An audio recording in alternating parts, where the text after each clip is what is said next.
splitting holidays to just splitting up. You know, breakups and divorce can be really, really difficult, but we know there is life after separation.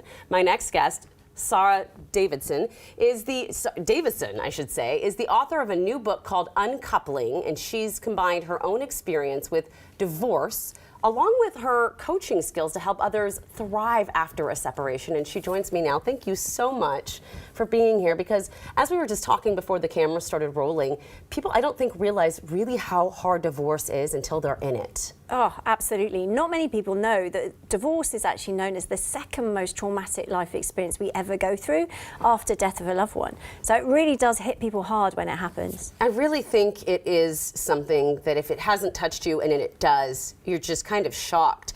You went through a 2-year divorce yourself, and I was just, oh my gosh, 2 years. Is that what inspired you to write this book? Oh, absolutely, yes. I've been coaching for about 15 years when I went through my divorce, and I didn't see it coming. So it hit me like a freight train. Oh. And my husband had met somebody else, was madly in love, and within months she was pregnant. Oh my gosh. Yeah. So I went through it. I did a lot of that ugly crying on the bathroom floor and just trying to pick my life back up. My son was only 1 at the time. Oh, okay, Sara, I'm sorry. Wow. Yeah. But here you are, thriving. Not just surviving, you are thriving. In the book, you talk about the 5 stages of separation. Phase 1, should I leave my marriage? I mean, you said it hit you like a freight train, but other people have kind of hemmed and hawed about this very question for years. Yes, sometimes relationships just fizzle out over a period of time. And so that is when people come and say, look, is the grass greener on the other side? And, you know, as you were just saying, it is a very tough process to navigate. So it's worth thinking about very, very carefully, for sure. And if you can save it, great. If you can't, well, don't worry, because there are lots of things you can do to make it easier.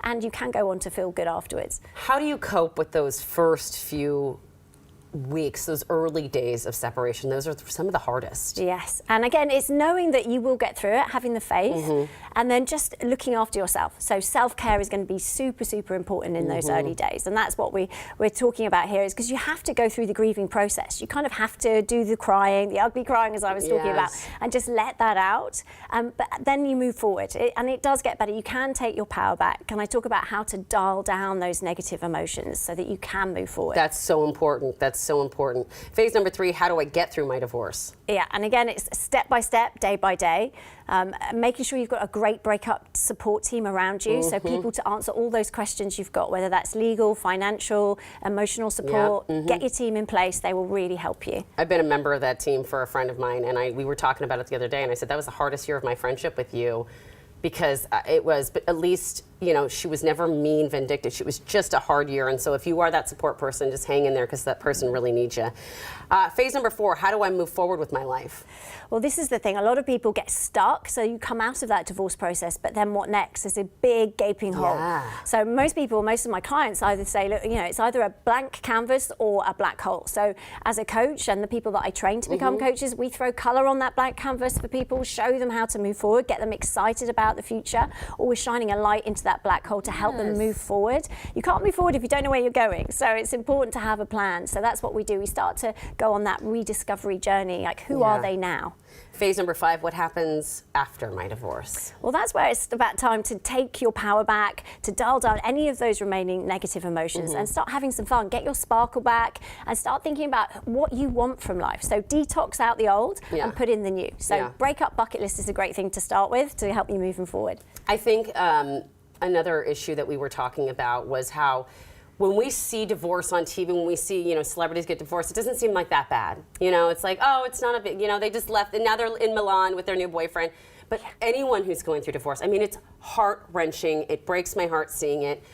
Tell us how the media kind of doesn't really portray everyone struggling. Yes, I do think we live in a celebrity culture. So we see that, you know, J-Lo, for example, I mean, thank goodness she's found love now and she seems really happy, but she's been through a process, but she's always bouncing back in the media with someone who's really good looking and having fun and madly in love again. Behind the scenes, though, you know, celebrities are human. They go through the same thing. I often work with people behind the scenes and I see, you know, they're going through those same raw, grieving emotions. It's just we don't see that. So it's something to bear in mind. It's not as easy as they make it look, but you can make it more simple and you can power through it. Sara, thank you so much. Sara Davison, Uncoupling, How to Survive and Thrive After Breakup and Divorce. Thank you very much. This is great information. Thanks for having me. Absolutely. All